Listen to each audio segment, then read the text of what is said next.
can use the full hour to basically go through this part of my life, which looks at some of the manuscripts that really influence me, things that I really love, things that I go back to time and time again. What I'm going to do is I'm going to show you my library first, and then I'll show you some of the books that are out, and then we'll go through the books systematically.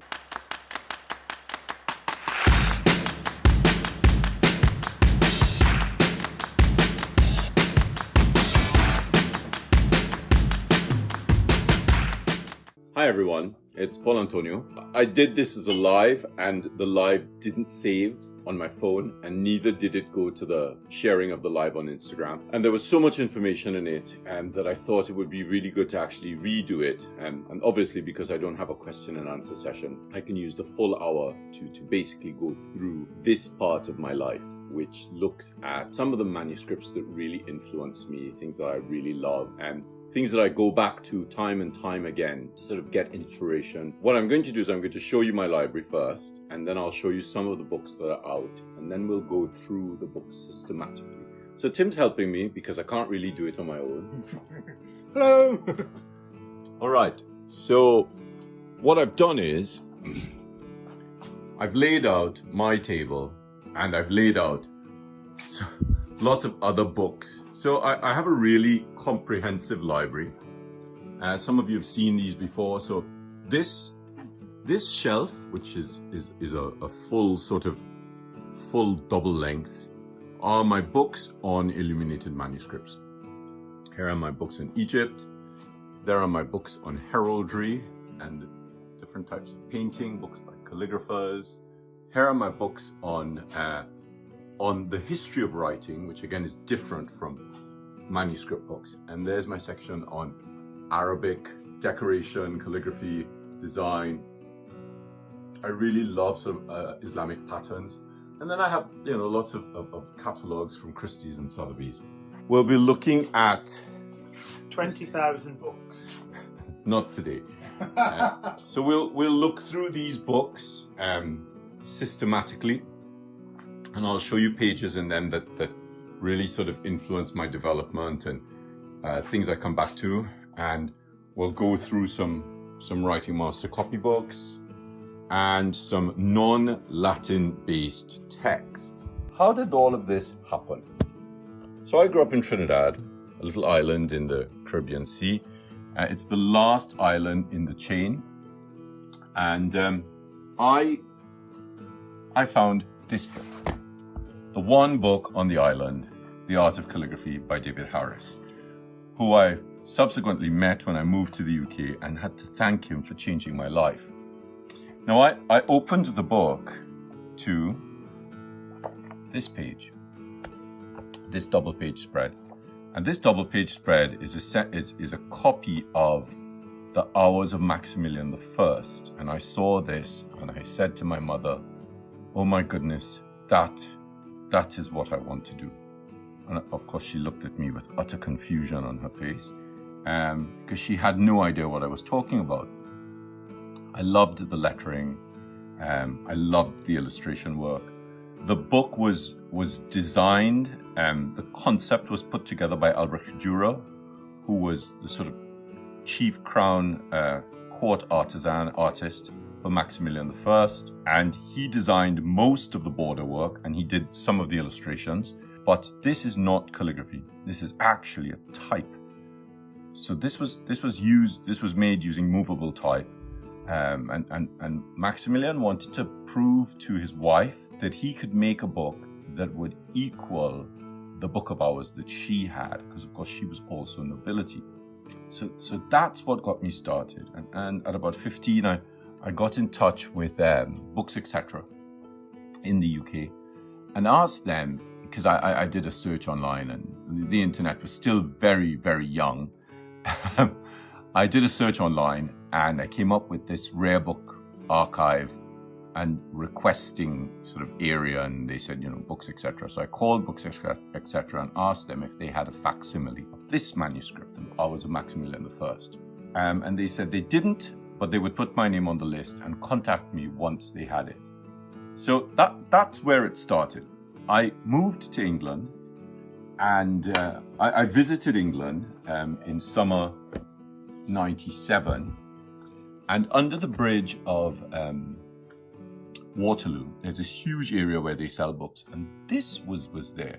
A History of Illuminated Manuscripts by Christopher de Hamel. And Christopher is an absolutely amazing man. Really wonderful, really loves engaging with calligraphers. And this is what really started me off with looking at manuscripts. So this is a really beautiful book about different types of manuscripts. And the great thing about this is I even have the plane ticket that I came to London in with. Still in the book, so it's really quite nostalgic for me, this book. And he's broken this book down into some really great sections. We have some really beautiful textualis quadrata here. And in the same place, there was another bookseller, and he had this sort of slipcase, and it said British Museum Reproductions from Illuminated Manuscripts. So back then, so this is 23 years ago. Back then, the British Library was still part of the British Museum. So, of course, these were produced much earlier than 23 years ago. So these are facsimile pages, of course, in black and white. So you can tell how old these are. And these are in sort of loose leaves in this box set. So I only have box set 3 and 4. A little bit of foxgloving on the back there. And that really got me excited about this thing, these illuminated manuscripts. Years later, I moved to England. Sorry, I'm just putting it back in the slipcase. So it fits really beautifully in that case. It really sort of makes you want to start collecting books in boxed editions. So years later, I moved to England. Started studying at Reigate, and Gerald and Gaynor wanted us to copy an illuminated manuscript page. And I was walking around the British Library and I saw this little gem. So this is a tiny book. Get a ruler for some comparison. So it's only like 5 inches, so just about 12 centimeters. And it's these tags have been in here for so long. I dread taking them off because they might damage the book. So I've had these in here for 22 years. And so I was flicking through this book and I came across this beautiful page, and I was amazed by the beauty of the script, which I found a little bit odd because it's not really a fraktur and it's not a batard. And the decoration and the line work and the little bit of line and wash I found fascinating. So this was the page I opted to copy for part of my course at Reigate. And so this is 1999. So a couple months later, I was sort of walking around the British the bookshop section again at the British Museum, and I saw this. So I thought, oh, what's that? A little book. Of course, these are not that expensive, so this is what I was looking for. And I opened it and I thought, oh, hang on a second. I know this script and I know this decoration. So this type of decoration work is called Cadell Decoration. That's C-A-D-E-L, also known as Cadell. So I'm looking through this book and I'm like, I'm sure I have this book. And of course, I get to the back here and I see the little owl illustration. I'm not sure if I can find it here. And I thought, oh my gosh, this is the full This is the full version of the book of the page that I have. So obviously I bought it. And I was so excited to sort of have them together. I said, oh, look, your little pages in here. And then I went to a bookshop called Henry Pordesh on Charing Cross Road, which is still there. They do great books. And as I was walking around the bookshop, I came across this book. So this is a thick book. It's sort of 20 centimeters, which is 8 inches. 8 by 6. And I thought that's nice because I've taken off the slipjacket cover and it said the Hours of Mary of Burgundy, and I thought, Mary of Burgundy. And so I picked the book up and I opened it. It's a full facsimile of her manuscript. That's the facsimile. So you can.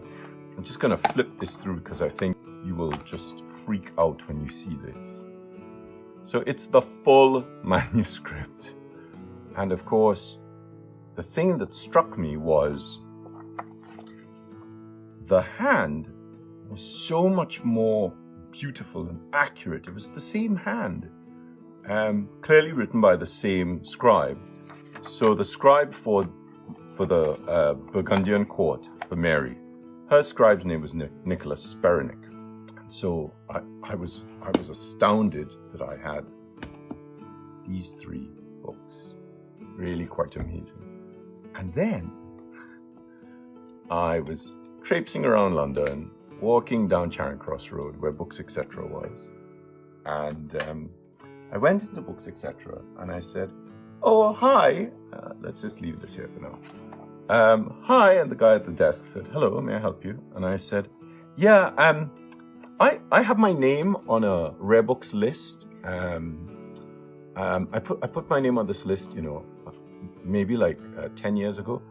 I lived in Trinidad then, and I live here now. And I was wondering if I could possibly check the status of that book. And he said, he looked at me and he smiled and he said, "Is your name Paul?"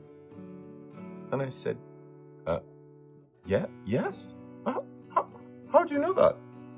And he took this little list out and he put the list on the table. He said, "You're the next name to call." He said, "You're looking for the Hours of Maximilian I." I said, "Yeah." He said, "There were 9 people ahead of you, and most of them have died, and some of them are now too old to want the book. Would you like the book?" Sort of looking at him, and I said, yes. So he reaches down at the counter, and he brings this up. And he said, here are the Hours of Maximilian I. So it's a full facsimile of Maximilian's book.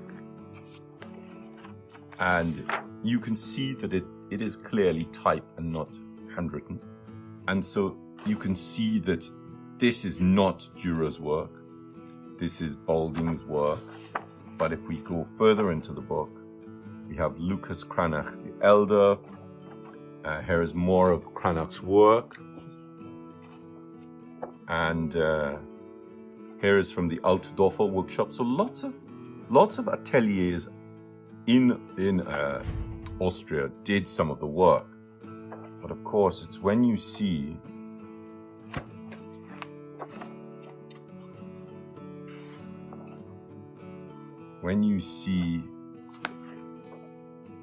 Dürer's work, do you really see the difference in the line? But I was a little confused because, of course, I took the book, I ran out of the bookshop shaking like a leaf. I mean, I remember getting to the tube and I had tears running down my face. I don't know what people thought had happened to me, but I was so unstable, sort of just completely unsettled by what I had in my hand. And I got home and I opened it and I noticed that the initials were different. Because of course, in this book, you can see that the initials are gilded, and they're not this sort of rubricated Cadell. So I was a little bit surprised about that, and then I came to learn that Maximilian